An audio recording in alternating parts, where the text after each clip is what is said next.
कि जैसे लोग बोल रहे हैं कि ये वाला जो कुंभ आने वाला है वो 144 साल में पहली बार आने वाला है, तो इसका क्या सिग्निफिकेंस है? तो कुंभ के निर्धारण के लिए जो जुपिटर यानी गुरुदेव हैं और साथ ही साथ सूर्यदेव जो हमारा सन है और चंद्रमा यानी मून, इन तीनों की जो राशियों में स्थिति है वो तय करती है। बहुत सारे नागा साधुज आते हैं, अघोरी आते हैं, वो एक अलग ही उनका एक ऑरा होता है, उनकी एक अलग एनर्जी होती है, और वो जब उसके साथ आते हैं, वहाँ स्नान करते हैं, तो वहाँ का जो एनवायरनमेंट होता है पूरा पूरा चेंज हो जाता है और बहुत ज़्यादा हाई एनर्जी में वो जोन चला जाता है पूरा पूरा। क्या हुआ था ऐसा जिसके बाद से कुंभ स्टार्ट हुआ था? तो कुंभ की शुरुआत मानी जाती है समुद्र मंथन से। जब समुद्र मंथन में जब अमृत कलश निकला तो उस अमृत कलश के जो छींटे थे या जो अमृत कलश के जो कण थे जहां जहां पड़े उन्हीं स्थानों पे कुंभ होता है। गंगा जी का जो पानी है उसके वाटर की केमिकल प्रॉपर्टीज चेंज हो जाती हैं ड्यूरिंग महाकुंभ। तो अगर हम ये बोलें कि महाकुंभ के समय में या कुंभ के समय में माँ गंगा के जल के दैवीय प्रभाव में परिवर्तन आता है तो ये बिल्कुल सही है।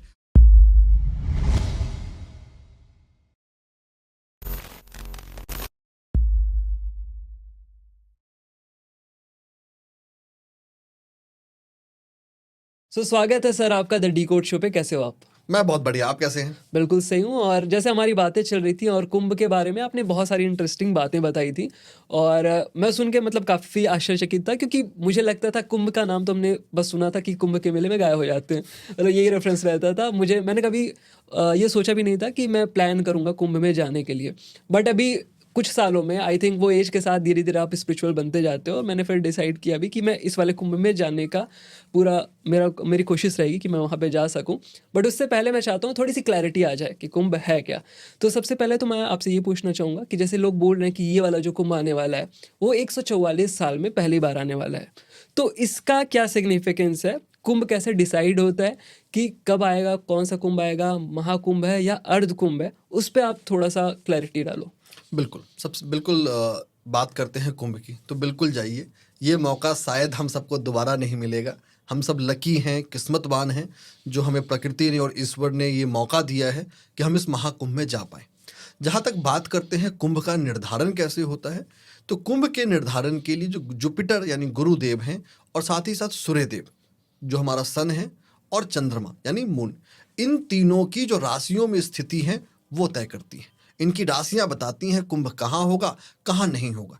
अब कुंभ दो तरह के हो सकते हैं, पूर्ण कुंभ या अर्ध कुंभ। जो पूर्ण कुंभ है, जिसे हम सामान्य भाषा में कुंभ भी कहते हैं, ये हर 12 सालों में होता है, क्योंकि गुरु को राशि परिवर्तन करने में 12 साल का वक्त लगता है। कौन सी राशि में होगा ये तय करेगा कि वो कुंभ होगा कहाँ। जब प्रयागराज में ऐसे 12 पूर्ण कुंभ हो जाते हैं, मतलब 12 इंटू 12 का जब समय बीत जाता है तो महाकुंभ है। इस साल हम इस महाकुंभ की घड़ी में इस महाकुंभ के पल को जीने वाले हैं। और ये जो महाकुंभ है, इसमें जो गुरुदेव यानी हमारे जुपिटर है वो शुक्र की राशि यानी टॉरस में रहने वाले, और ये इस महाकुंभ को एक अद्वितीय विलक्षण अनुभव बनाने वाला है। और मैं यही कहूँगा या यही मैं जोड़ूंगा, कुंभ बहुत लोगों ने अपने जीवन काल में देखा होगा, बहुतों को जाने का मौका मिला होगा, क्योंकि इतिहास में बहुत बार कुंभ हुए हैं, लेकिन महाकुंभ विरले होता है। और ये शायद वंस इन अपॉर्चुनिटी है जिसको हमें जाकर एक्सपीरियंस करना है। ये एक्सपीरियंस करने की चीज़ है, जो एक्सपीरियंस कर पाया वही जान पाएगा कि महाकुंभ होता क्या है। और जैसा कि आपने बताया कि हर 12 साल में एक बार होता है, तो इसकी प्लेस कैसे डिसाइड करते हैं? वो क्या पहले से ऑलरेडी डिसाइडेड है कि इस सन में यहाँ होना है या इस सन में कहाँ होना है? तो उसके पीछे का क्या साइंस है? बिल्कुल, जब हम स्थान का निर्धारण करते हैं तो शास्त्रों के अंदर ये लिखा गया है, जब गुरुदेव की जो राशियों की स्थिति हैं, जो उनकी राशियां हैं, वो तय करती हैं कि उसके आधार पे कि कहाँ होगा। गुरुदेव की जो राशियां हैं, गुरुदेव जिस राशियों में, तो देखिए इसको ऐसे समझते हैं, जो भी हमारे ग्रह देवता हैं वो कभी भी स्थिर नहीं रहते, वो चलायमान है, वो चल रहे हैं। कहाँ चल रहे हैं? राशियों में। तो राशियां क्या है? आकाश की स्थितियां हैं, आकाश के कुछ एनर्जी जोन्स हैं। तो 12 राशियां हमारे ज्योतिष में होती हैं। तो किसी न किसी समय पे हर ग्रह किसी न किसी राशि में होगा, और हर ग्रह को एक राशि से दूसरे राशि में जाने में एक समय लगता है। तो गुरुदेव को एक राशि से दूसरे राशि में जाने में मूल तौर पे 12 महीने का समय लगता है। इसीलिए हम बोलते हैं कि हर 12 साल के बाद ये कुंभ आएगा, और यही निर्धारण करता है कि वो कुंभ जिस राशि में है उस राशि के आधार पे स्थान डिफाइंड है, चाहे वो प्रयागराज हो, चाहे वो हरिद्वार हो, इसके आधार पर तय करते हैं कि वो कहाँ होगा। ओके, सो ये 2025 वाला जो हमारा कुंभ है, तो इसकी ड्यूरेशन क्या है? जैसे कई लोग बोलते हैं कि 2 महीने चलता है, 3 महीने चलता है, तो इस बार ये कितना चलने वाला है और इसकी डेट क्या होगी? और अगर कोई जाना चाहता है, प्लान करना चाहता है, तो उसे कब जाना चाहिए? बिल्कुल। पहले बात करते हैं डेट की। तो हुँ, इस हुँ। बार का जो हमारा कुंभ है लगभग 44 दिन के आसपास का है। हुँ, हुँ। 13 जनवरी को कुंभ शुरू हो जाएगा। पहला शाही स्नान 14 जनवरी को है, मकर संक्रांति के दिन। वैसे कुंभ की शुरुआत 13 से है हुँ, हुँ। और जो इस महाकुंभ का जो समापन है वो लगभग 26 फरवरी के आसपास है, जो हमारा ओके। आखिरी शाही स्नान है। हुँ, हुँ। तो ये पूरे 44 दिन का समय है। अब जाएँ कब, ये आप अपने हिसाब से तय करें। अगर आप शाही स्नान की तिथियों में जा सकते हैं, तो बहुत अच्छी बात। लेकिन अगर शाही स्नान की तिथियों में आपका जाने का सामंजस्य नहीं बन पा रहा है, तो आप सामान्य इन 44 दिनों में भी जा सकते हैं और बिल्कुल जाना चाहिए। बिल्कुल। सो ये आपने बहुत अच्छे से एक्सप्लेन कर दिया कि कुंभ मेला क्यों होता है, कितने साल में होता है, क्या ड्यूरेशन रहती है। बट ये इतना स्पेशल क्यों है? मतलब क्यों लोग कहते हैं कि आपको एक बार लाइफ में जाना चाहिए गंगा में स्नान करने के लिए? इसका सिग्निफिकेंस क्या है? देखिए जब हम किसी भी चीज़ के सिग्निफिकेंस की बात करते हैं, तो सिग्निफिकेंस को हम बहुत दृष्टिकोण से देखते हैं। सबसे पहले सिग्निफिकेंस देखते हैं ज्योतिषीय दृष्टिकोण से। हुँ, हुँ। अगर हम ज्योतिष के हिसाब से देखें या ज्योतिष के दृष्टिकोण से देखें या सनातन संस्कृति के पद्धतियों के हिसाब से देखें, तो माँ गंगा, माँ यमुना और माँ सरस्वती हमारी 3 पवित्र नदियाँ हैं। अगर अपने इस पृथ्वी की भी बात करें, तो एक बहुत बड़ा हिस्सा पानी है। हमारे शरीर की भी बात करें, तो एक बहुत सारा हिस्सा पानी है। और पानी सिर्फ इतना नहीं है, पानी एक बहुत बड़ी सीख है। एक ऐसी सीख जो बिना किसी परिस्थिति से विचलित हुए, बिना किसी परिस्थिति से डगमगाए अपने रास्ते पे बने रहता है। जब कभी हम गंगोत्री जाते हैं और माँ गंगा को देखते हैं, तो पत्थर, कंकड़ जो भी आए, उसको पार करते हुए वो अपने रास्ते को तय करती है। तो पानी से सबसे पहले हमें ये सीखने की ज़रूरत है कि हमें रुकना नहीं है, थकना नहीं है। जिस दिन हम रुक गए या थक गए, वो हमारे जीवन का विराम है। तो जब तक हम चल रहे हैं, जैसे अगर पानी को छोड़ दिया जाए तो सड़ जाएगा, खराब हो जाएगा। लेकिन चलता रहेगा तब तक उसको कोई नहीं रोक सकता। वो वही निर्मल, वही साफ बना रहेगा। अब आते हैं कुंभ पे। कुंभ एक ऐसी स्थिति है जहाँ पे ग्रहों की ऐसी स्थितियाँ होती हैं जो मनुष्य को 2 लेवल पे समय देता है। पहला, एक तो आध्यात्मिक स्तर पे। आध्यात्मिक स्तर का मतलब कि एक समय है जहाँ आप खुद को पॉज़ कर सकें, अपने एक्शंस को रिफ्लेक्ट कर सके कि मैंने क्या सही फैसले लिए, क्या गलत फैसले लिए, और जो गलत फैसले लिए उनको हम उनके लिए हम प्रकृति से, उनके लिए हम ईश्वर से क्षमा याचना कर सकते हैं और उस गलती के लिए प्रायश्चित कर सकते हैं। तो कुंभ एक ऐसा मौका हमें देता है। दूसरा, जब हम माँ गंगा में स्नान करते हैं, तो माँ गंगा पाप धोने वाली मानी जाती है, क्योंकि हम मनुष्य जीवन में कोई भी मनुष्य आके ये बोले कि उससे कोई गलती नहीं हुई है, उससे कुछ गलत नहीं हुआ है, ये संभव नहीं है। हर मनुष्य से गलतियां होती हैं और हमें उन गलतियों से सीखना चाहिए। और उन गलतियों को अगर रिफ्लेक्ट करने का, उन गलतियों को करेक्ट करने का मिलता है, तो हम माँ गंगा के शरण में जाके गंगा स्नान के जरिए और कुंभ के समय में जब ग्रहों की स्थितियां ऐसी हैं जो हमारे पाप का विनाश करने वाली हैं, उसका मौका लेना चाहिए। लेकिन यहाँ एक बात और मैं जोड़ूंगा। मान लिया कि आप गंगा गए, कुंभ के दौरान उन्होंने आपने स्नान किया और स्नान करके वापस आके दोबारा वही काम कर रहे हैं आप, तो वो उसकी प्रायश्चित नहीं है। प्रायश्चित तब है जब वापस आने के बाद आप उन कर्मों से या उन क्रियाकलापों से खुद को दूर करें, तो ही ये उसका पूरा परिणाम है। इसको ऐसे नहीं लेना है कि ये कोई वॉशिंग मशीन बन गया है, जहाँ जाना है हमारे पाप धुल जाएंगे, फिर आके दोबारा अपने वही काम पे लग जाना है। नहीं, ये हमें एक करेक्शन स्टेप है जो हमें हेल्प किया कि चलो पीछे जो गलतियां हुई उसको हम करेक्ट कर ले और आगे उसके लिए प्रिवेंटिव एक्शन ले। दूसरा जो बहुत ज़रूरी चीज़ है, जब कुंभ में हम जाते हैं, कुंभ एक ऐसा या महाकुंभ एक ऐसा जगह है जहाँ पर देश दुनिया के हर व्यक्ति आते हैं। चाहे वो साधु हो, सन्यासी हो, चाहे वो हमारे अलग अलग अखाड़े हों, नागा साधु हों। तो वहाँ का जो माहौल है या वहाँ का जो वातावरण है, वो अपने आप में विस्मयकारी होता है। और ये मैं हमेशा कहता हूँ ना कि उसे आप कभी शब्दों में व्याख्या नहीं कर सकते, उसे आप हमेशा जाके एक्सपीरियंस कर सकते। वो एक ऐसी भावना है जिसको आपने एक्सपीरियंस किया और वो यादें, वो मेमोरी ताउम्र आपके साथ स्थिर हो जाएगी। बिल्कुल, तो ये इस बात से मैं एग्री करता हूँ कि आप जब किसी भी मंदिर में जाते हो और किसी भी सिद्धपीठ पे, शक्तिपीठ पे जाते हो, वहाँ पे आपको बहुत अलग सी एक एनर्जी फ़ील होती है। ये मैंने भी ये चीज़ देखी है और ख़ासकर जब आरती हो रही है उस टाइम पे बहुत ही अलग एक एनर्जी एनर्जी होती है वहाँ की। सो इसी तरह आप जैसे बता रहे हो कि कुंभ के टाइम पे क्या होता है कि बहुत सारे अखाड़े से लोग आते हैं, बहुत सारे नागा साधुज़ आते हैं, अघोरी आते हैं, तो वो एक अलग ही उनका एक ऑरा होता है, उनकी एक अलग एनर्जी होती है। और वो जब उसके साथ आते हैं, वहाँ स्नान करते हैं, तो वहाँ का जो एनवायरनमेंट होता है पूरा पूरा चेंज हो जाता है और बहुत ज़्यादा हाई एनर्जी में वो जोन चला जाता है पूरा पूरा। तो जब आप जाते हो तो आप उस एक हायर सेल्फ से, हायर एनर्जी जो होती है उसमें जाते हो और खुद को कनेक्ट कर पाते हो चीज़ों से।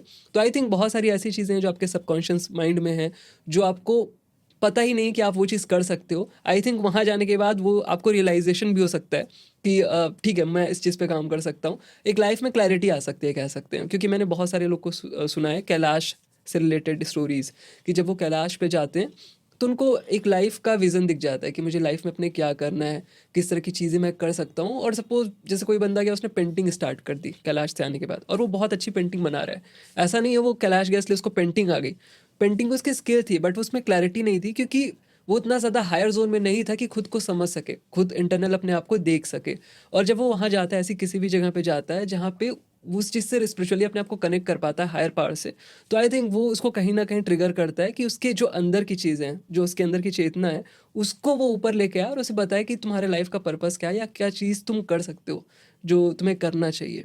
तो ये बिल्कुल सही बात है, आपको ज़रूर एक बार एक्सपीरियंस करना चाहिए इस सब जगहों पे जाके। बिल्कुल, एक्सपीरियंस तो करना ही चाहिए। मैं यहाँ एक और चीज़ ऐड करूँगा, बिल्कुल आपने सही बोला। और एक और चीज़ है जो आज की तारीख में हमें सोचने की ज़रूरत है। जब हम अपने इतिहास को देखते हैं ना, और बहुत पुराने इतिहास की बात नहीं कर रहे, बहुत रिसेंट मॉडर्न इतिहास की बात करते हैं, हमें जाकर उनके जीवन को पढ़ना चाहिए। शायद हम अपने देश दुनिया के जो बड़े लोग हुए हैं, या जो अच्छे लोग हुए हैं जिन्होंने किसी भी विधा में, किसी भी फील्ड में डिसरप्टिव काम किया है, कुछ ऐसा किया है जिन्होंने एक पाथ ब्रेकिंग डिस्कवरी की है, उनके जीवन को पढ़ना बहुत ज़रूरी है। तो आपने बिल्कुल सही बोला कि जब हम किसी स्पिरिचुअल परस्यूट्स में जाते हैं, चाहे वो कैलाश मानसरोवर हो, चाहे वो महाकुंभ हो या कुंभ हो, या कोई भी ऐसी दैवीय स्थान हो जहाँ हम जाते हैं, तो बिल्कुल व्यक्ति को एक क्लैरिटी आती है, उससे अपना पर्पस पता चलता है।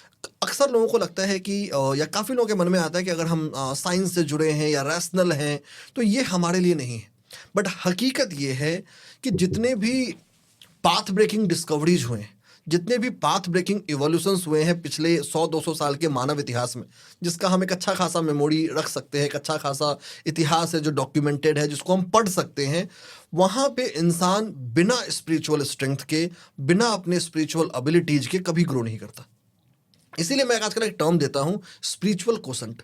जैसे आप IQ डिफाइन करते हैं, EQ डिफाइन करते हैं, शायद हमें एक SQ डिफाइन करने की ज़रूरत है कि हमारा जो आध्यात्मिक स्तर है, हमारी जो आध्यात्मिक उन्नति है, वो किस स्तर पे है। और यहाँ मैं 2 एग्जांपल लूँगा। एक, गैलीलियो गैलीली, जिन्होंने बहुत अच्छे कीर्तिमान रचे, बहुत अच्छा इतिहास रचा, और वो डिस्कवरीज की हैं जो उस समय के कंप्लीट विपरीत थी, कंप्लीट अपोजिट थी। अगर गैलीलियो गैलीली के जीवन को पढ़ेंगे तो उनके जीवन में भी है कि वो स्पिरिचुअलिटी को, ज्योतिष विधा को मानते थे। देखिए, जहाँ तक एस्ट्रोलॉजी की बात करते हैं, तो एस्ट्रोलॉजी या ज्योतिष जीवन जीने की कला है, ये जीवन जीने का तरीका है। जो स्पिरिचुअलिटी है वो ब्रॉडर फ्रेमवर्क है, जिसके आधार पर निर्धारण होता है कि काम कैसे करना है। दूसरा मैं एग्जाम्पल लूंगा अपने भारतीय ही, S रामानुजन, जिनकी जीवन को अगर देखेंगे तो उन्होंने तो साक्षात माँ भगवती की शरण में ही, माँ भगवती की इच्छा से ही सब कुछ किया। उन्होंने उनके जीवन शैली में लिखा है कि मैंने जो भी फॉर्मूलेज दिए, जो भी सूत्र दिए, वो माँ की कृपा से दिया। जो माँ ने मुझे बोला उन्होंने लिख दिया। उन्होंने अपने जीवन में कोई भी सूत्र प्रूफ नहीं किया, सिर्फ बताया।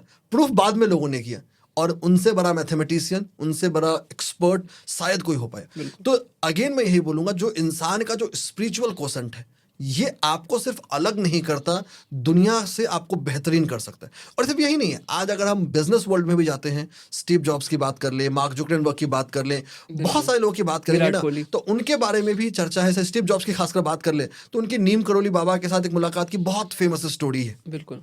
एक बहुत फेमस इंसिडेंट है। अब देखिए, नहीं मानने को लोग नहीं मानेंगे, ऑब्वियसली बात है, अब स्टीव जॉब्स तो रहे नहीं कि हम उनसे जाके पूछे, बट अगर स्थिति को देखें तो बिल्कुल है। तो डेफिनेटली यहाँ पे जैसे हम IQ पे मेहनत करते हैं, EQ पे मेहनत करते हैं, तो शायद 2025 हमारे लिए ये SQ पे मेहनत करने वाला साल है कि हम अपने स्पिरिचुअल कोसेंट को समझें, जाने, और उसको एक बेहतरी की ओर, उसको एक प्रगति की ओर लेके जाएं। बिल्कुल। सो जैसे हमारे सनातन धर्म में हर चीज़ के पीछे कहानी बनाई जाती है, और कई लोग को लगता है कि यार फेक कहानियाँ हैं, बट वो कहानी एक तरह से रिप्रेजेंटेशन होती है चीज़ों की, ताकि लोग भूलें ना, कहानियों के फॉर्म में से याद रखें। तो कुंभ के पीछे क्या ऐसी कोई कहानी है कि क्यों होता है कुंभ, इसके पीछे का क्या रीज़न था, क्या हुआ था ऐसा जिसके बाद से कुंभ स्टार्ट हुआ था? बिल्कुल। अब सबसे पहले ये कहानियाँ नहीं हैं, ये इतिहास है। ओके। जब हम इन चीज़ों को कहानी के रूप में देखते हैं तो लगता है कहानियाँ बनाई गई, कहानी नहीं है, ये इतिहास है। ये हमारे शास्त्रों ने इन घटनाओं को होते हुए देखा है। आज हम जिस ग्रेगोरियन कैलेंडर में बैठे हैं इसका जन्म 2000 साल पहले हुआ, लेकिन हमारा जो सनातन कैलेंडर है वो लाखों करोड़ों साल से है और जिसका लिखा हुआ इतिहास है। जहाँ तक बात करते हैं कुंभ के कहानी की या कुंभ के शुरुआत की, तो कुंभ की शुरुआत मानी जाती है समुद्र मंथन से। जब समुद्र अच्छा। मंथन में जब अमृत कलश निकला तो उस अमृत कलश के जो छींटे थे या जो अमृत कलश के जो कण थे जहां जहां पड़े उन्हीं स्थानों पे कुंभ होता है, उन्हीं परिस्थितियों में कुंभ होता है। तो इसकी पूरी की पूरी जो माइथोलॉजी है, इसकी पूरी की पूरी जो रियल घटना हुई है, जो रियल इंसिडेंट हुआ है, जो इतिहास में हमारे किसी पूर्वज ने किसी स्वरूप में देखा होगा जिस कालखंड में, उस कालखंड में यही है कि समुद्र मंथन के द्वारा जो अमृत कलश निकला, उस कलश के जो जो बूंदे थी जहां जहां गिरी, उसके आधार पे ही इसका निर्माण हुआ, उसी के आधार पे इसकी शुरू हुई। ओके, सो जैसे हमारे जो टेक्स्ट हैं, एंशियंट टेक्स्ट हैं, अथर्ववेद है, जितने वेद हो गए, उपनिषद हो गए, तो उसमें क्या कुंभ का कहीं भी वर्णन मिलता है? देखिए, जहां तक बात करते हैं वेदों का या पुराणों का या उपनिषदों का, तो बिल्कुल मिलता है। अगर हम विष्णु पुराण में जाते हैं तो विष्णु पुराण ग्रहों की राशि के आधार पर यह बताता है, निर्धारण करता है कि कौन सी राशि में आएगा तो कुंभ कहाँ होगा। तो बिल्कुल मेंशन्ड है, बिल्कुल है, इसमें कोई शक और कोई दूसरा सेकंड थॉट नहीं है। ऐसा क्यों होता है कि कुंभ के टाइम पे अगर आप स्नान करने जाते हो गंगा में तो उसका इम्पैक्ट बहुत ज़्यादा होता है नॉर्मल डेज से? सबसे पहले जानने की कोशिश करते हैं कि अगर हमें अगर हमारा मन अच्छा है, हम खुश फील कर रहे हैं, तो हम हर काम को बहुत अच्छे से करते हैं। तो जिस समय कुंभ होता है उस समय जो गुरुदेव यानी जुपिटर है, उनकी जो स्थितियां होती हैं या उनकी जो राशियां होती हैं, वो राशियां उन राशियों की स्थिति में होते हैं जो मनुष्य पे उसका प्रभाव ज़्यादा बेहतर या ज़्यादा अच्छा कर देते हैं। इसको ऐसे समझे कि हमारे पास अभी माइक है, हम माइक पे बात कर रहे हैं तो अच्छे से इस आवाज़ को रिकॉर्ड कर सकते हैं। बिल्कुल। अगर माइक ना हो तो शायद उतने अच्छे से ना कर सकते हैं। उसी तरीक़ा से हम अगर माँ गंगा में जाके कभी भी स्नान करते हैं, वो हमेशा फ़ायदेमंद है, वो हमेशा हमारे जीवन में एक वैल्यू एडिंग है। लेकिन कुंभ के समय में गुरुदेव की स्थितियों की वजह से, गुरुदेव की परिस्थितियों की वजह से उसका महत्व और सिग्निफिकेंस बढ़ जाता है। इतना ही नहीं, जो ये जुपिटर यानी गुरुदेव हैं, ये हमारे प्राण वायु है, हमारे प्राण के कारक है। और साथ ही साथ जो सूर्य देव की स्थिति है जो हमारे आत्मा के कारक है, इन दोनों ग्रहों की जो स्थितियां होती हैं वो इस सामंजस्य में होती हैं जो इसके महत्व को और बढ़ा देती हैं। तो ये सिचुएशनल जो इफेक्ट है वो बढ़ जाता है। ओके। और जैसे बहुत सारे मैंने लोग को देखा, वो काफ़ी अच्छा काम कर रहे हैं। वो क्या कर रहे हैं कि वैदिक चीज़ें जो हैं, जो हमारे वेदों में हैं, या एस्ट्रोलॉजी से रिलेटेड जो भी चीज़ें हैं, उनको ट्राई करते हैं कनेक्ट करने का साइंस से, कि साइंस से अगर हम देखें तो इसका क्या सिग्निफिकेंस है या कहाँ क्या कनेक्शन है। और काफ़ी चीज़ें अब धीरे धीरे निकल के आ रही हैं। हनुमान चालीसा का भी आप एग्जाम्पल ले सकते हो कि सूर्य से पृथ्वी की दूरी, और ऐसे बहुत सारी चीज़ें, बहुत सारे टेक्स्ट हैं जहाँ पे ये सारी चीज़ें मेंशन मिलती है। तो कुछ लोग का कहना है जो रिसर्च कर रहे हैं इस पे, कि गंगा का जो पानी है, गंगा जी का जो पानी है, उसके वाटर की केमिकल प्रॉपर्टीज चेंज हो जाती हैं ड्यूरिंग महाकुंभ।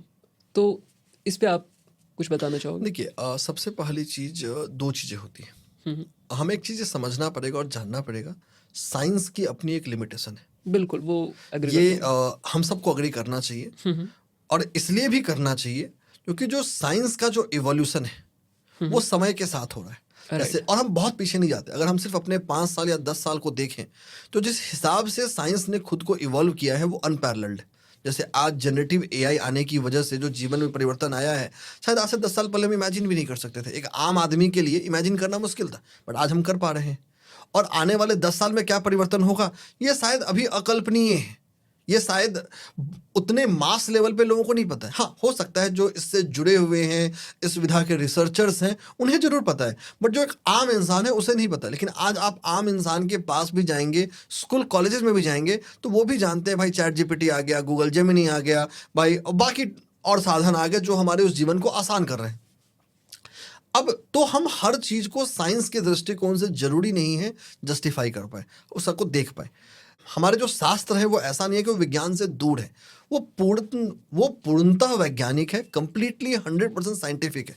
बट उसको साइंस की भाषा से समझना, साइंस के पर्सपेक्टिव से समझने में हमें समय लगेगा, हमें इवॉल्व करना पड़ेगा, तब जाके हम उस तक पहुंचेंगे कि वहाँ लिखा क्या गया है। और यही हमारे इस सनातन धर्म की सबसे बड़ी खासियत है कि हमने कभी भी किसी भी डाइवर्स व्यू को कभी मना नहीं किया, हर कॉन्टेम्प्ररी इवोल्यूशन को होने दिया। आज जिस सनातन संस्कृति को हम देखते हैं, इसमें आदि शंकराचार्य का बहुत बड़ा रोल है।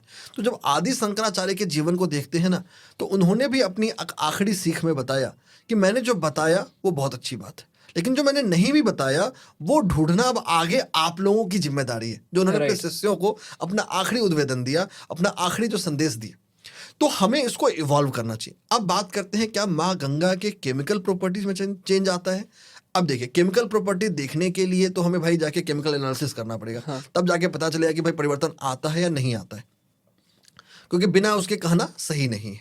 लेकिन अगर बात करें कि क्या उस समय गंगा की पानी में या गंगा माँ के जल में कुछ ऐसे प्राकृतिक या कुछ ऐसे चीज़ें आती हैं जो उसको ज़्यादा बलशाली बनाती हैं, तो बिल्कुल बनाती हैं। हमारी सनातन संस्कृति में हम मंत्रोच्चार के जरिए, ग्रहों की स्थिति के जरिए किसी भी चीज़ की प्रतिष्ठा कर सकते हैं, किसी भी चीज़ में एक नई ऊर्जा का संचार कर सकते हैं। तो अगर हम ये बोलें कि महाकुंभ के समय में या कुंभ के समय में माँ गंगा के जल के दैवीय प्रभाव में परिवर्तन आता है, तो ये बिल्कुल सही है। उनके जल में, उनके उस जल में एक नई ऊर्जा का संचार होता है। और ये मैं इसलिए भी कह सकता हूँ क्योंकि मैंने माँ गंगा का दर्शन नॉर्मल समय में भी किया है। ऑलमोस्ट मैं हर 3 महीने या 4 महीने पे मैं चला ही जाता हूँ। राइट।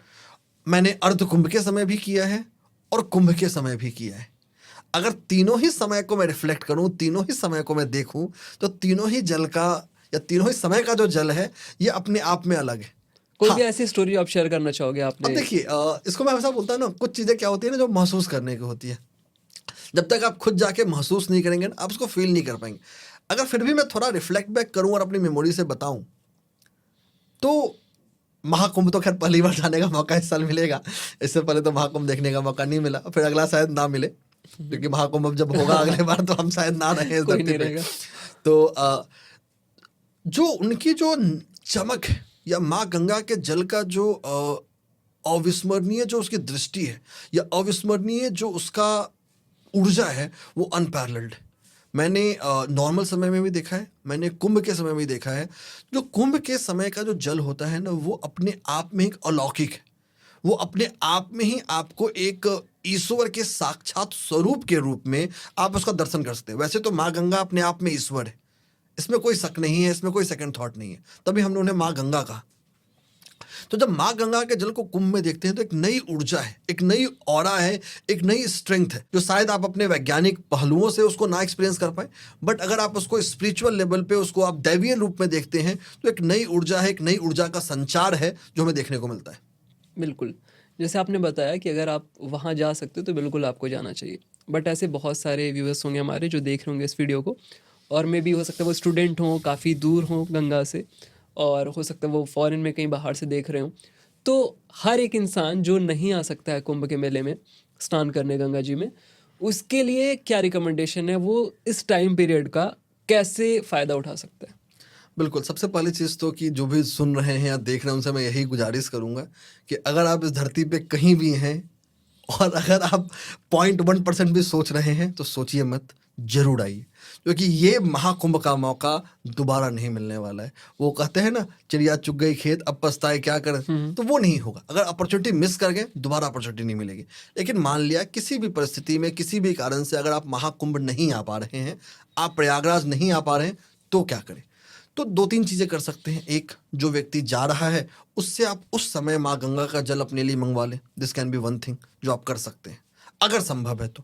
अगर ये भी संभव नहीं है तो आप अपने घर पर ही सही अपना जो बाथिंग का टाइम पीरियड है उसको फिक्स करें। अगर ब्रह्म मुहूर्त में स्नान कर सकते हैं तो बहुत अच्छी बात है। अपने उस, अगर आपके पास पहले से गंगा जल है, नहीं है तो मंगवा लीजिए। अपने नहाने के जल में गंगा जल मिला के नहाइए, वो आपके लिए काफ़ी अच्छा रहेगा। अगर वो भी नहीं कर सकते हैं तो स्नान का मंत्र होता है, आप उस स्नान के मंत्र का भी जाप कर सकते हैं। बट मंत्र का जाप मैं रिकमेंड नहीं करूंगा, क्योंकि बहुत सारे लोगों को संस्कृत नहीं आती है, जो उनके लिए टफ हो सकता है। तो आप, सिंपल है, आसान है, आप मन ही मन माँ गंगा का ध्यान करें कि आप जिस जल से नहा रहे हैं, जिस जल से स्नान कर रहे हैं, उसमें माँ गंगा, माँ यमुना, माँ सरस्वती का वास है, और आप इसी भावना के साथ उस जल से स्नान करें और आपका महाकुंभ के जैसा ही आपको परिणाम मिलेगा। लेकिन फिर यही कहूँगा, अगर मौका मिले, अगर उम्मीद बने तो ज़रूर जाएँ। सो अभी तक हमने बात की महाकुंभ के बारे में कि महाकुंभ में आपको क्या करना चाहिए, इसका फ़ायदा आप कैसे उठा सकते हो। बहुत ही अच्छी इनसाइट्स आपने दिए, इवन बिजनेस के पॉइंट ऑफ व्यू से भी आपने बताया कि अगर आप करना चाहते हो कुछ तो क्या कर सकते हो। अब थोड़ा सा आ जाते हैं एस्ट्रोलॉजी के साइड।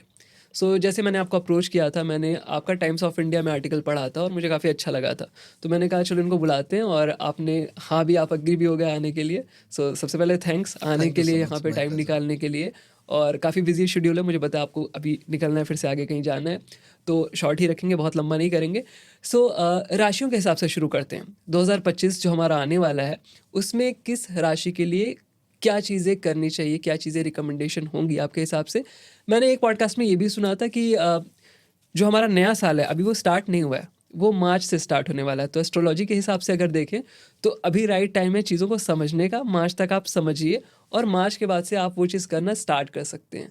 तो राशियों के हिसाब से आप इस चीज़ को किस तरह से देखते हैं? तो देखिए, जहाँ तक हम नए साल की बात करते हैं, तो नए साल कैलेंडर के हिसाब से बदलता है। हम जिस कैलेंडर की बात कर रहे हैं, ये ग्रेगोरियन कैलेंडर है। ग्रेगोरियन कैलेंडर जिस स्थिति में है, ये बहुत पुराना नहीं है। बस कुछ 1500 के आसपास इसमें एक परिवर्तन आया, जिस वर्जन को हम आज यूज कर रहे हैं। तो हर मानव सभ्यता की अपनी कैलेंडर हुई है। तो ग्रेगोरियन कैलेंडर के हिसाब से नया साल तो 1 जनवरी को शुरू हुआ। लेकिन अगर अपने वैदिक कैलेंडर को देखें, तो हमारा नया साल मार्च और अप्रैल के आखिर में शुरू होता है, जब हमारे जो सूर्य देव हैं वो मेष राशि में प्रवेश करते हैं, या जब हमारा चैत्र का महीना शुरू होता है तो हमारा नया साल शुरू होता है। तो बिल्कुल सही बात है कि हम वहाँ भी वैदिक के हिसाब से नया साल मान सकते हैं। हम सनातनी हैं, हम इस धरती पर रहते हैं, तो उस कैलेंडर को माने। अब बात करते हैं इस 2025 की। हमें इस 2025 को भी बहुत ध्यान देना चाहिए, इसलिए क्योंकि सामान्य जीवन में, अपने डे टू डे लाइफ में, मैं या आप या कोई भी दूसरा व्यक्ति जो हमें सुन रहा है या देख रहा है, 90% काम के लिए इस ग्रेगोरियन कैलेंडर को ही यूज करता है। मुझे याद नहीं कि कोई इंसान अपने जीवन में अपनी किसी मीटिंग को तय करे कि मैं चैत्र शुक्ल प्रतिपदा के द्वितीया तिथि को अपराह्न काल में मिलूंगा। शायद नहीं है, बिल्कुल। बहुत रेयर है। ऐसा में तो बिल्कुल नहीं हो सकता है। ऐसे लोग हैं जो करते हैं, बट वो कम है। अब सिंस हम सब इस ग्रेगोरियन कैलेंडर को इतना यूज कर रहे हैं कि हमारा सबकॉन्शियस माइंड इसके साथ एम्बेड हो गया है, हमारा सबकॉन्शियस माइंड इसके साथ प्रभावित हो गया है। अब 2025 को देख लेते हैं। तो 2025 को अगर जोड़ ले तो ये नंबर 9 पे आता है, जो मंगल देव का नंबर है। अगर इसको और थोड़ा अंदर जाए तो इसमें 2, 2 और 5 की भी ऊर्जा है। साथ ही साथ इसमें 7 की भी ऊर्जा है, क्योंकि 2 और 5 7 बनते हैं, जो इस हमारे इस साल के लिए यूनिक नंबर रहेगा। साथ ही साथ इसके पहले दिन को देख लेते हैं, अगर 1 जनवरी 2025 को, तो उसका जो भाग्यांक है वो 11 बन रहा है। वहीं अगर हम वैदिक नए साल को देखें तो उसका भी जो राजा है वो सूर्यदेव ही है। तो वस्तुतः अगर हम ज्योतिष से देखें या अंक ज्योतिष से देखें, दोनों से ही सूर्य और मंगल का साल है मोटे तौर पे। बाकी ग्रह के अपने अपनी स्थितियां हैं, जो ग्रह मंडल बनेंगे, जो वर्षफल की कुंडली बनेगी, जो अपना प्रभाव डालेगी। तो ये तो इस साल की मूलतः बातें हुई। अब जब सूर्यदेव और मंगल देव दोनों आए हैं, तो कहीं ना कहीं हमारा जो ऊर्जा है या हमारा जो इनर एनर्जी है वो बढ़ा हुआ होगा। तो सबसे पहली चीज़ तो ये है कि हमें किसी ऐसे हैबिट को ग्रो करना है, किसी ऐसे चीज़ को अपने अंदर डेवलप करना है जो हमें इस ऊर्जा को मैनेज करने में, ऊर्जा को चैनलाइज करने में हमारी मदद करे। अगर हम आम तौर पे देखें तो हम सोशल मीडिया के ज़माने के, सोशल मीडिया पे जुड़े हुए हैं, तो बहुत सारा हमें एग्रेशन देखने को मिलेगा। बहुत सारे लोगों के बारे में आपको बहुत सारी चीज़ें पता चलेंगी, जिसको आज की भाषा में ई लफड़ा बोलते हैं। तो बहुत सारे ई लफड़ा होते हुए हम देखेंगे। ओवरऑल जो लोगों का जो स्टैंड व्यू पॉइंट है, चाहे वो स्पिरिचुअलिटी को लेके हो, चाहे अपने पॉलिटिकल बिलीफ को लेके हो, चाहे अपने क्रिएटर बिलीफ को लेके हो, वो बहुत एग्रेसिव होंगे। और सिर्फ एग्रेसिव बोलने को नहीं होंगे, अपनी बातों को मनवाने को होंगे। तो यहाँ पे हम सबको एक रिस्ट्रेंट रखने की ज़रूरत है कि हम हर चीज़ को नाप कर, तौल कर, सोच कर, समझ कर बोले। ये एक जनरल सजेशन है, सबको करना चाहिए। अब बात कर लेते हैं राशि अनुसार। अगर आप मेष राशि के हैं तो इस साल में, ये जो साल आ रहा है, यहाँ पर आपके लिए ज़रूरी है कि आप अपने इमोशनल हेल्थ का बहुत ध्यान रखें, अपने इमोशनल हेल्थ को इग्नोर ना करें। तो इमोशनल हेल्थ के लिए पहले से आप प्रिकॉशनरी मेजर लें, जो आपके लिए बहुत अच्छा रहेगा। अब इसके लिए आप मेडिटेशन, योगा, इस तरह की चीज़ों को जोड़ सकते हैं। बात कर लेते हैं वृष राशि की। वृष राशि के लिए बात करें तो ये जो हमारा 2025 का साल है, यहाँ पर आप अपने डाइजेस्टिव हेल्थ का बहुत ध्यान रखें, साथ ही साथ अपने फिजिकल हेल्थ का। फिजिकल हेल्थ का मतलब कि जो छोटी मोटी दुर्घटनाएं हैं उसका हमें ध्यान रखना है। ओवरऑल आपके लिए साल बहुत अच्छा है, आप अच्छा करेंगे, लेकिन यहाँ ध्यान रखने की ज़रूरत है कि हम अपने उस एग्रेशन को कंट्रोल करें। बात कर लेते हैं मिथुन राशि की। मिथुन राशि के लिए अगर 2025 को देखें, बहुत अच्छा साल होने वाला है, अच्छा ग्रो करेंगे। बस ध्यान ये रखना है कि सपनों की दुनिया में ना रहें, हकीकत की धरती पर आकर उन चीज़ों को एग्जीक्यूट करना है। तो ये आपके लिए एग्जीक्यूशन का साल है। Execution is a keyword. आप जितना अपनी आइडियाज़ को, व्यू पॉइंट्स को एग्जीक्यूट करेंगे उतना बेहतर है। बात कर लेते हैं कर्क राशि के लिए। कर्क राशि की बात करें तो अगेन एक ऐसी राशि है जिसको बहुत ध्यान रखने की ज़रूरत है, अपनी इमोशनल हेल्थ की। आप अपनी इमोशनल हेल्थ का ध्यान रखेंगे, उतना ही बेहतर ये साल बिता पाएंगे। साथ ही साथ आपको अपने निजी रिश्तों का भी ध्यान रखना है। जो आपके सगे संबंधी है, जो आपके फ्रेंड्स हैं, फैमिलीज हैं, स्पाउसेस हैं, उनके साथ आप ओवर एग्रेसिव ना हो जाए, वहाँ आपको ध्यान रखने की ज़रूरत है। बात कर लेते हैं सिंह राशि की। सिंह राशि के लिए साल अगेन बहुत अच्छा है। ध्यान रखना है अपने गुस्से के ऊपर, अपने एग्रेशन के ऊपर, क्योंकि आपके ही स्वामी सूर्य देव का ये साल आने वाला, जो उसके राजा बनेंगे, तो वहाँ आप अपने जितने अपने एग्रेशन को ध्यान रखेंगे उतना जरूरी है। दूसरा, सिंह राशि वालों के लिए बहुत जरूरी है कि आप अपने मोटिवेशनल स्तर को बहुत बना के रखें, वही आपका इस साल में सक्सेस मंत्र होगा। बात कर लेते हैं कन्या राशि की। कन्या राशि की बात करें, अगेन बहुत ही अच्छा साल है। आपको सब कुछ भूलकर एग्जीक्यूशन में फोकस करना है, सपनों की दुनिया में नहीं रहना है। ये समय वो नहीं है जहां आप स्थिर बन के या कैजुअली चीज़ों को लें, यहाँ हमें प्रोएक्टिव बन के एग्जीक्यूट करने की ओर आगे बढ़ना है। बात कर लेते हैं तुला राशि की। तुला राशि की बात करें, अगेन बहुत ही अच्छा मौका है, बहुत ही अच्छा साल है। अपने इमोशनल हेल्थ का ख्याल रखें, साथ ही साथ अपने डाइजेस्टिव हेल्थ का ख्याल रखें। ये दो ऐसे हिस्से जहाँ ख्याल रखने की ज़रूरत है। ओवरऑल इस साल की बात करें, बहुत अच्छा रहेगा। बात कर लेते हैं वृश्चिक राशि की। वृश्चिक राशि को दोबारा अपने एग्रेशन पे ध्यान रखने की जरूरत है, अपने गुस्से पे ध्यान रखने की जरूरत है। अगर आपने अपने एग्रेशन को ध्यान रखा, अपने वाणी पे ध्यान रखा, ये साल आपके लिए बहुत अच्छा रहेगा। बात कर लेते हैं धनु राशि की। धनु राशि की अगर बात करें, ये ऐसा साल है जहां आपके जो स्वामी गुरुदेव हैं, ये बहुत अतिचारी गति में होंगे, दो परिवर्तन कर रहे होंगे इस साल में। तो आपको ध्यान रखना है कि आप किसी काम में जल्दबाजी ना करें, काम में टिक कर रहना बहुत जरूरी है। यहाँ पे परसिस्टेंस आपके लिए कीवर्ड रहेगा कि आप जिस काम को शुरुआत करें, उस काम को मंजिल तक पहुंचाने की कोशिश करें। अगर आप इसमें हॉपिंग करेंगे, एक काम से दूसरे काम में जंप करेंगे, वो आपके लिए सही नहीं है। बात कर लेते हैं मकर राशि के लिए। मकर राशि के स्वामी शनि देव हैं। अगेन उनका भी जो राशि स्वामी है, इस साल परिवर्तन कर रहे होंगे। ये साल आपके लिए मिला जुला साल रहने वाला है। यहाँ आपको दोबारा कोशिश करनी है एग्जीक्यूशन पे, अपना इनर मोटिवेशन, कॉन्फिडेंस बनाए रखना है, चीज़ों को एग्जीक्यूट करना है। बात कर लेते हैं कुंभ राशि की।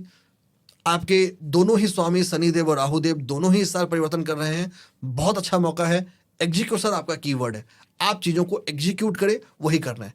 बात कर लेते हैं अपने आखिरी राशि की, मीन राशि की। गुरुदेव आपके लॉर्ड हैं, उनका भी परिवर्तन इस साल में है, अतिचारी गति में होंगे। तो आपके लिए वही संदेश है कि आप अपने इमोशनल हेल्थ का बहुत ध्यान रखें, साथ ही साथ ध्यान रखें अपने रिश्तों का। कभी कभी चुप रह जाना रिश्तों को बचा सकता है। तो इस साल में आपकी ये जो वाणी पे संयम है, ये आपके रिश्तों के लिए बहुत जरूरी है। एक और चीज़ है जो इन 12 राशियों के सबके लिए है, वो ये है कि ये जो 2025 का साल है, इसे अगर मैं 3 वर्ड में दूं तो पहला वर्ड है अपग्रेड। कि ये साल आपको नए स्किल को सीखने के लिए, अपने नॉलेज को, अपने चीज़ों को एक्सपैंड करने का साल है। तो आप कोई भी काम में हो, किसी भी प्रोफेशन में हो, किसी भी जॉब में हो, आपको अपने स्किल को अपग्रेड करने पे फोकस करना है, इंतजार नहीं करना है। जो इंतजार आपने किया, उस इंतजार को छोड़िए और एग्जीक्यूशन पे लग जाइए। तो पहला वर्ड है अपग्रेड। दूसरा है परसिस्टेंस, कि आपको इस साल में चीज़ों पे परसिस्ट करना है, डिस्ट्रैक्शन से बचना है, क्योंकि इस साल आपको बहुत सारे डिस्ट्रैक्शंस मिलेंगे, चाहे वो सोशल मीडिया रूमर्स के रूप में हो, या मौसम के रूप में हो, या किसी दूसरे फैक्टर के रूप में। तो हमें इन खुद को डिस्ट्रैक्शन से फ्री रखते हुए अपने गोल पे, अपने मंजिल पे टिके रहना है। और तीसरा जो हमारा कीवर्ड है, वो है इमोशन मैनेजमेंट। 2025 एक ऐसा साल है जहां हमें अपने इमोशनल हेल्थ का, अपनी भावनाओं का बहुत ध्यान रखना है। ये 3 चीजें अगर आपने साध ली, ये साल आप अपना बना सकते हैं। एक और चीज, ज्योतिष भाग्य का विज्ञान नहीं है जो समझते हैं, ज्योतिष कर्म का विज्ञान है। ये हमें ये मदद करता है कब, क्या और कैसे, क्या करना है, कब करना है और कैसे करना है, इसका गाइड बुक है, इसका गाइड मैप है ज्योतिष। तो हमें इसको कर्म के विज्ञान के रूप में, एक एक्शन आइटम्स के रूप में, डूज और डोंट्स के रूप में लाइफ में लेना चाहिए, तब हम इसको मैक्सिमम अपने जीवन में यूज कर पाएंगे। सो ये बातें हो गई एक जेनरिक इंसान के लिए जिसे कुछ भी नहीं समझ में आता है, उसे जस्ट एक गाइड चाहिए, गाइडेंस चाहिए कि मुझे इस साल में क्या करना है, कैसे करना है, किस तरह से चीज़ों को मैं प्रोसीड कर सकता हूँ। अब बहुत सारे लोग हैं इस साल जो जॉब स्विच करना चाहते हैं, जो अपना खुद का बिजनेस स्टार्ट करना चाहते हैं, जो इस बिजनेस की दुनिया में घुसना चाहते हैं, उनके लिए आप क्या बताना चाहोगे? देखिए, बिल्कुल जैसे मैंने बात किया कि ये एक ऐसा साल है जहां आप अपनी स्किल को अपग्रेड करिए, और एक कंप्लीसन का साल है। तो आप बिल्कुल अगर बिजनेस की शुरुआत करना चाहते हैं तो बिल्कुल करिए, बहुत ही अच्छा समय है, बहुत ही अच्छा साल है। बट हाँ, कभी भी हमें ज्योतिष को हमेशा कॉमन सेंस के साथ रख के यूज करना चाहिए। अगर उसको कॉमन सेंस के बिना यूज करेंगे तो दिक्कत है। तो प्रैक्टिकली जो हमारे रियलिस्टिक सॉल्यूशंस है, जो रियलिस्टिक वर्ल्ड है, उसको ध्यान में रखते हुए चीज़ों की तरफ बढ़े। जहाँ तक बात करते हैं ज्योतिष की बिजनेस के लिए, तो ज्योतिष आपके बिजनेस के हर पहलू में हेल्प कर सकता है।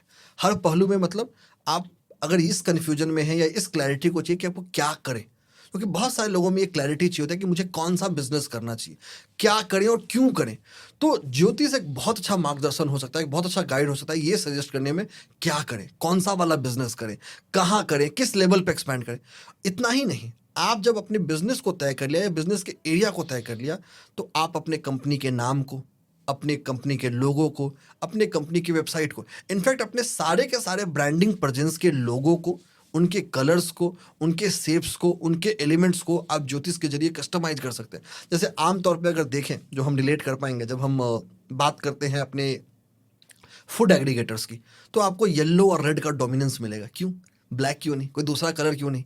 या जब हम आईटी की बात करते हैं, जो बड़ी बड़ी आईटी कंपनीज को देखते हैं, अगेन वहाँ आपको ब्लैक नहीं दिखेगा। अगर कंपनी कंस्ट्रक्शन से नहीं जुड़ी है, अगर ऑटोमोबाइल से नहीं जुड़ी है, तो ब्लैक का डोमिनेंस आपको आईटी में नहीं मिलेगा। क्यों? तो ये जो रंग हैं, ये हमारे इमोशन से जुड़े हैं। तो जो बिजनेस की शुरुआत कर रहे हैं, वो इस तरीके से इसकी मदद ले सकते हैं। अब ऐसा नहीं है कि सिर्फ जो बिजनेस की शुरुआत कर रहे हैं वही ज्योतिष की मदद ले सकते हैं, बाकी जो रनिंग बिजनेसेस हैं वो भी मदद ले सकते हैं। जैसे कुछ उदाहरण के तौर पे बात कर ले, मान लिया आपका रिटेल स्टोर है, कि आपने एक शॉप खोल रखा है किसी भी चीज़ का, ये कुछ भी हो सकता है, आपके कॉस्मेटिक का प्रोडक्ट हो सकता है, आपकी ज्वेलरी हो सकता है, आपको रिटेल प्रेजेंस। तो रिटेल प्रेजेंस में भी आप ज्योतिष की मदद ले सकते हैं।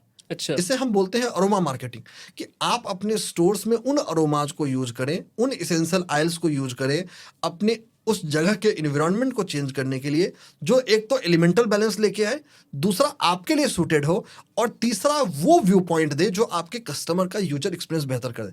अगर मैं अपने एक्सपीरियंस से बताऊं, तो मैं बहुत सारे रिटेल स्टोर्स के साथ काम करता हूं across middle east and India. India मेरा बहुत छोटा सेगमेंट है अरोमा मार्केटिंग के लिए, मिडिल ईस्ट ज़्यादा बड़ा सेगमेंट है, जहां हम ज्वेलरी स्टोर्स और बाकी स्टोर्स में उनके इंटीरियर्स को या उनके अंदर के अरोमाज को इंप्रूव करते हैं, ताकि कस्टमर की जो परचेज वैल्यू है, उनका जो ओवरऑल सेटिस्फैक्शन है, वो इंप्रूव करे। हमारे ऐसे भी स्टोर्स हैं जहां हमने डबल डिजिट में एवरेज ऑर्डर वैल्यू को ग्रो करके दिया है।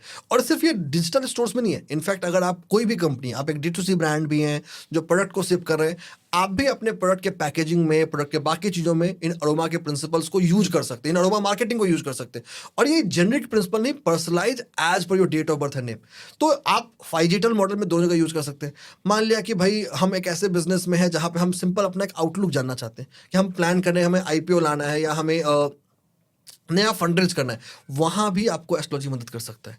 आपको वहाँ ये भी हेल्प कर सकता है कि आपके लिए टाइम कैसा रहना है, सिर्फ आपके लिए नहीं, देश दुनिया का टाइम कैसे रहने वाला है। तो आप इसको एक नॉर्मल बिजनेस फॉरकास्ट के साथ इसको कंबाइन करके यूज कर सकते हैं। एंड एक बड़ा इंटरेस्टिंग चीज़ है, शायद हमारे इंडियन बिजनेसेस पता नहीं क्यों डरते हैं, बट जो ग्लोबल काउंटर पार्ट्स है, चाहे US में हो या यूरोपियन कंट्रीज में हो, वो ज़्यादा बेहतर या ज़्यादा मोर एक्सेप्टेबल यूज करते हैं। अगर मैं अपने बिजनेस क्लाइंट्स की बात करूं, तो मेरा बिजनेस क्लाइंट्स प्रीडोमिनेंटली US और यूरोप ज़्यादा है as compared to India. Okay. वहाँ उनकी एक्सेप्टेंस बहुत ज़्यादा है। तो हम बहुत सारे CXOs के साथ काम करते हैं, जिनको हम स्ट्रेटेजिक एडवाइजरी देते हैं, कब एक्सपेंशन करना चाहिए, कब एक्सपेंशन नहीं करना चाहिए, और ओवरऑल ग्लोबल आउटलुक कैसा रहेगा, क्या कोई ऐसी सिचुएशन आएंगी जहाँ पे उनको सतर्क करने की जरूरत है। और इसे हमें सिर्फ इसके भरोसे नहीं करना, हमें इसको एक इंटीग्रेटेड के रूप में यूज करना है, integrated with the common business understanding. जब Okay. दोनों के साथ यूज करेंगे, बहुत ही अमेजिंग वर्ल्ड है। और सिर्फ यही नहीं, आप अपने बिजनेस के हर प्रोसेसेस को, चाहे आपका ब्रांडिंग हो, चाहे आपका पीपल मैनेजमेंट हो, चाहे आपका फाइनेंस हो, आप हर जगह स्ट्रेटेजिकली इसको यूज कर सकते हैं, इसको लेवरेज करने के लिए। तो बिजनेस के लिए एस्ट्रोलॉजी एक ऐसा कैटलिस्ट है, या इनफैक्ट मैं एक कभी कभी टर्म जोड़ता हूँ, हर देश के पास कुछ विरासत होती है, और दो तरह की विरासतें होती हैं, एक बौद्धिक विरासत, इंटेलेक्चुअल हेरिटेज, और दूसरा कल्चरल हेरिटेज। कल्चरल हेरिटेज में मैं मॉन्यूमेंट्स, टेम्पल्स इनको रखता हूँ, जैसे लाल किला, ताजमहल, ये हमारे कल्चरल हेरिटेज। बौद्धिक हेरिटेज वो है जो हमारा नॉलेज है, और भारत का जो इंटेलेक्चुअल हेरिटेज वो इसकी वेदों में छुपा है, वैदिक विजडम में छुपा है। तो हमें उस वैदिक विजडम को पहचानने की जरूरत है, उसको कॉन्टेम्प्रोरी समय के हिसाब से इवॉल्व करने की जरूरत है, और ये अपने आप में एक ऐसा पोटेंशियल है जो हमारे इकोनॉमी में कम से कम $1 ट्रिलियन ऐड करने की एबिलिटी रखता है, इसको सही से नर्चर करें। और हमारे पास एग्जांपल्स हैं, योगा अच्छा खासा इकोनॉमी में ऐड किया, मेडिटेशन डे अभी एक्सेप्ट हुआ है, वो भी आने वाले समय में ऐड करेगा। तो हमें अगर भारत को ग्रो करना है, डिसेंट्रलाइज ग्रोथ करने हैं, तो हमें अपने चीज़ों को आइडेंटिफाई करना पड़ेगा। जैसे हमारे स्पिरिचुअल टूरिज्म है, आज की तारीख में स्पिरिचुअल टूरिज्म बूम कर रहा है, क्यों? हमारे पास पोटेंशियल है उसको और ग्रो करने की। तो भारत को अपने इंटेलेक्चुअल हेरिटेज को पहचानने की जरूरत है, और ये जो हमारा इंटेलेक्चुअल हेरिटेज है, चाहे वो एस्ट्रोलॉजी हो, चाहे वो आयुर्वेदा हो, चाहे वो बाकी अरोमा थेरेपी हो, या कुछ भी हो, ये पोटेंशियल है कि ये सिर्फ इंडिविजुअल्स के लाइफ को नहीं, बिजनेसेस के जर्नी का भी ग्रोथ कैटलिस्ट बनने का। सो यहाँ पे हम थोड़ा सा बिजनेस साइड में आ जाते हैं। आई थिंक आप उसमें भी काफ़ी ज़्यादा काम कर रहे हो। तो जैसे आईपीएल होता है या कोई भी बड़ा इवेंट होता है देश में, वर्ल्ड कप होता है, तो उसके लिए बहुत सारे स्पॉन्सर्स आ जाते हैं। वो ट्राई करते हैं कि उसमें उनको विजिबिलिटी मिले, उनको बिजनेस अपॉर्चुनिटीज़ दिखती हैं उस पर इन्वेस्टमेंट करने के लिए, और उस पर अच्छा आरओआई वगैरह मिलता है। सो आपके हिसाब से ब्रांड्स को क्या करना चाहिए? जो इस्टेब्लिश कंपनीज़ हैं, ब्रांड हैं जो भी बड़े, उनको कुंभ में किस तरह की अपॉर्चुनिटी के लिए देखना चाहिए और क्या कर सकते हैं वो? बिल्कुल, आपने बहुत ही अच्छा पर्सपेक्टिव पकड़ा। देखिए, इससे एक बहुत ज़रूरी चीज़ समझने की है कि आप दुनिया के किसी भी देश में, अगर आप किसी इंसान की भावनाओं से, किसी इंसान के इमोशन से जुड़ पाते हैं, उसके इमोशनल पर्पसेस से जुड़ पाते हैं, आप अपनी ब्रांड लॉयल्टी को, अपने ब्रांड इमेज को एक नए लेवल पे लेके जा सकते हैं। जब बात करते हैं महाकुंभ की अपॉर्चुनिटी की, तो महाकुंभ एक ऐसा अपॉर्चुनिटी है जहां मिलियंस ऑफ लोग आने वाले हैं, सिर्फ भारत से नहीं, देश दुनिया के हर कोने से। अगर देश दुनिया के कोने को छोड़ भी दे एक पहलू के लिए, तो आपको जितनी भी टियर 2 टियर 3 सिटी है, या जो इंडिया का जो रीजनल प्रेजेंस है, वहाँ से आपको लोग मिलने वाले हैं। तो ये ब्रांड्स के लिए बहुत ही अच्छा मौका है अपनी विजिबिलिटी को इन्हांस करने के लिए, खासकर एक ऐसी जगह पे विजिबिलिटी इन्हांस करने के लिए जहाँ पे देश दुनिया के हर कोने से लोग आने वाले। और इतना ही नहीं, आप लोगों के इमोशनल पर्पस से, इमोशनल कनेक्ट से जुड़ने वाले हैं। तो ये जो आपकी ब्रांड लॉयल्टी है, आपकी जो ब्रांड इमेज है, उसको बेहतर कर सकती है, और लोगों के अंदर एक पहचान बनेगी, एक ऐसी उम्मीद बनेगी कि हाँ, ये मेरे पर्पस में मेरे साथ खड़ा था, ये मेरे मौके पे मेरे साथ खड़ा था, और ये आपको एक लॉन्ग लास्टिंग इम्पैक्ट देगा। तो इसको आप आरओआई के रूप में नहीं, इसको आप एक मार्केटिंग चैनल के रूप में नहीं, एक ब्रांडिंग चैनल के रूप में देखें। इनफैक्ट जैसे मैं अगर कुछ एग्जांपल्स ले लूँ, जो मान लिया कि अगर आप एफएमसीजी की कंपनी है, या किसी ऐसी सेक्टर की कंपनी है जो हेल्थ के सेक्टर में है, या जो टेली कंसल्टेशंस में, आपके पास बहुत अच्छा मौका है वहाँ ऑन ग्राउंड प्रेजेंस बिल्ड करने का। कि वो ऑन ग्राउंड जो प्रेजेंस बिल्ड कर रहा है, वो लोगों को रियल टाइम एक्सपीरियंस देने वाला है आपके प्रोडक्ट का, आपके सर्विसेज का। और अगर आपके प्रोडक्ट और सर्विसेज उस मार्केट के फिट है, उस मार्केट को टच कर सकता है, वो इंसान भूलने नहीं जा रहा है, वो इंसान उसको लेवरेज करने जा रहा है, वो इंसान आपका एक लॉयल कस्टमर बन के आपके साथ जुड़ने वाला है। अगर नंबर्स की बात करें तो एक एस्टिमेट्स है, मार्केट एस्टिमेट्स है, लगभग 3 से 3.5 हजार करोड़ रुपए हैं जो ब्रांड्स खर्च करेंगे इस महाकुंभ के मौके पे। और शायद मुझे लगता है कि जब फाइनली ये इवेंट हो जाएगा और इवेंट के बाद हम इस नंबर्स को देख रहे होंगे ना, ये कहीं ज़्यादा होगा। कि दूसरी चीज़ है, जिस समय में ये महाकुंभ हो रहा है, जो मैं पहले भी बात कर रहा था, कि जो लोगों का जो ओवरऑल स्पिरिचुअल अवेयरनेस है, जो लोगों का पूरा स्पिरिचुअल कोसेंट है, उसमें हम एक नई जंप देखने जा रहे हैं, एक नई उड़ान देखने जा रहे हैं, एक नया इवोल्यूशन देखने जा रहे हैं। और ये जो नया रिबर्थ है, वो आपके उस ब्रांड प्रेजेंस को, आपकी उस ब्रांड लॉयल्टी को एक नए बेहतर तरीके। एक और चीज़ ब्रांड्स को समझने की ज़रूरत है कि अब जो हमारा मार्केट का कंज्यूमर है, वो प्राइमरली जेन जेड और जेन अल्फा है, जो शांत रहना पसंद नहीं करते। अगर ये आपको पसंद करेंगे तो भी बोलेंगे, अगर आपको नापसंद करेंगे तो भी बोलेंगे। तो ये अपने थॉट्स को, अपने व्यू पॉइंट्स को एक्सप्रेस करते हैं। ये अपने किसी भी लाइक्स को छुपाना पसंद नहीं करते, लाइक्स को बताना पसंद करते हैं। अगर इनका कोई स्पिरिचुअल परस्यूट्स है तो ये बताएंगे, और ये आपको एक ऑर्गेनिक प्रेजेंस बिल्ड करने में मदद करेगा, जो एक लॉन्ग लास्टिंग या एक टाइम इमोरियल के लिए लिखा जाएगा। क्योंकि महाकुंभ दोबारा नहीं होगा, कुंभ होंगे, महाकुंभ देखने का मौका शायद हमें बहुत कम मिलने वाला है, बिल्कुल। क्योंकि इतने साल के बाद होगा। जिसको आप आज एक्सपीरियंस देंगे वो शायद अगले महाकुंभ में ना रहे आपके साथ। तो ये एक बहुत अच्छा मौका है ब्रांड्स के लिए इसको लिवरेज करने का, भारत के डीप विद इन पेनिट्रेट करने का। और अगर किसी भी एनालिसिस से जाते हैं, किसी भी लेंस से देखते हैं, तो जो हमारा भारत है, चाहे वो टियर 2 हो, टियर 3 हो, टियर 4 सिटीज हो, या ऑन बार्ड्स के जो शहरें हैं, उसके अंदर वॉल्यूम मार्केट है और ह्यूज अर्निंग पोटेंशियल है। और ये वो वहाँ जेनजेड और जेन अल्फा है जिनके पास एस्पिरेशनल वैल्यू है उस प्रोडक्ट को लेने का। और ये वो है जो बहुत जल्दी, जिनको आप डिजिटली या बहुत जल्दी आप फाइजिटली, जिनको आप अपने इन्फ्लुएंस में ले सकते हैं। तो ये आपको नए मार्केट में पेनिट्रेट करने का, नए मार्केट में खुद को एक्सपैंड करने का, बिना ज़्यादा ज्योग्राफिकल बाउंड्रीज के आप उसको सॉल्व कर सकते हो बहुत कम समय में। बिल्कुल। सो हम ऑलमोस्ट अपने पॉडकास्ट के एंड पे आ चुके हैं, बट एक लास्ट क्वेश्चन है, अभी मुझे जस्ट क्लिक किया है। और इसमें एक ये चीज़ थी, मैं पढ़ रहा था काफ़ी इस चीज़ के बारे में, सनशाइन मून शाइन, ये दो चीज़ें होती हैं, तो इन दोनों में डिफरेंस क्या है? और जैसे हमारी दो राशियाँ होती हैं, सनशाइन के हिसाब से देखेंगे अलग होगा, मे बी हो सकता है सेम भी हो, I don't know, but moon shine आपकी अलग होगी। तो दोनों में एक्यूरेट कौन सी ज़्यादा है? और हम जब बात करते हैं इंडियन एस्ट्रोलॉजी की, तो उसमें हम क्या फॉलो करते हैं? चलिए इसको आंसर करते हैं। किसी भी इंसान के जीवन में मूलतः 4 तरह की राशियाँ होती हैं। सबसे पहली है सनसाइन, जिसे हम बोलते हैं सूर्य राशि। सूर्य राशि का फैसला इस पे होता है कि आपकी जन्म कुंडली के समय, आपके जन्म के समय सूर्य देव कौन सी राशि में है। दूसरा है चंद्र राशि या मून साइन। इसका फैसला इस बात से होता है चंद्रमा कौन सी राशि में। तीसरा होता है आपकी लग्न राशि, कि आपका जिस समय जन्म हुआ उस समय कौन सा लग्न उदय हो रहा है। और चौथी राशि होती है नाम राशि, कि आपके नाम का जो अक्षर है उसके आधार पर राशि कौन सी बनती है। अब बात करें कौन ज़्यादा इंपॉर्टेंट, तो देखिए ये हमारे शरीर के अलग अलग हिस्सों की तरह है। तो इसमें इंपॉर्टेंस देखने की बजाय हमें तीनों को या चारों को यूज करने की जरूरत है। जैसे ज्योतिष में जाते हैं तो सुदर्शन चक्र बनता है। तो सुदर्शन चक्र क्या करता है, लग्न राशि, सूर्य राशि और चंद्र राशि तीनों को आधार मान के हमें बताता है कि इंसान के जीवन में क्या होने वाला है। तो इन चारों को ही हमें यूज करना चाहिए, चारों को ही लेवरेज करना चाहिए। यहाँ एक और चीज़ है, जब हम अपने इस भारतीय ज्योतिष को या वैदिक ज्योतिष को कंपेयर करते हैं वेस्टर्न वर्ल्ड से, यहाँ डिफरेंस आता है। क्योंकि वो डिफरेंस आता है मेथड ऑफ कैलकुलेशन की वजह से। तो उनकी जो एस्ट्रोलॉजी है वो अलग है, हमारी अलग है। दोनों में डिफरेंस है। हमारा जो पॉइंट ऑफ कंटेंशन है उसको बोलते हैं सायन और नेरियन मेथड। अब दोनों में सही कौन है, ये एक लॉन्ग बैटल है जो चलता रहेगा। बट हमारा जो वैदिक ज्योतिष है वो में दोनों में डिफरेंस आता है। तो आप उसको बिलीव करें, उसको फॉलो करें, जिससे आप जुड़ पाते हैं। और इनफैक्ट हमें वैदिक सभ्यता को या वैदिक ज्योतिष को बिलीव करना चाहिए। ओके, सो यही था आज का पॉडकास्ट। कैसा रहा आपका बहुत अच्छा, experience? It was great to speak. बिल्कुल। सो यही था आज का पॉडकास्ट। कैसा आपको लगा आप ज़रूर बताना नीचे कमेंट सेक्शन में। साथ ही में सर का मैं सोशल मीडिया के जो भी हैंडल्स हैं, जो भी लिंक्स हैं, वो नीचे डिस्क्रिप्शन में डाल दूंगा। सो आपको किसी भी पॉइंट पर कुछ पूछना है तो आप उनके प्रोफाइल पे जा सकते हो, उन्हें डीएम कर सकते हो, या तो आप नीचे कमेंट सेक्शन में भी कमेंट कर सकते हो। हम लोग ट्राई करेंगे उसका रिप्लाई करने का, जो भी अच्छे क्वेश्चंस होंगे आपके, जो भी वैलिड क्वेश्चंस होंगे।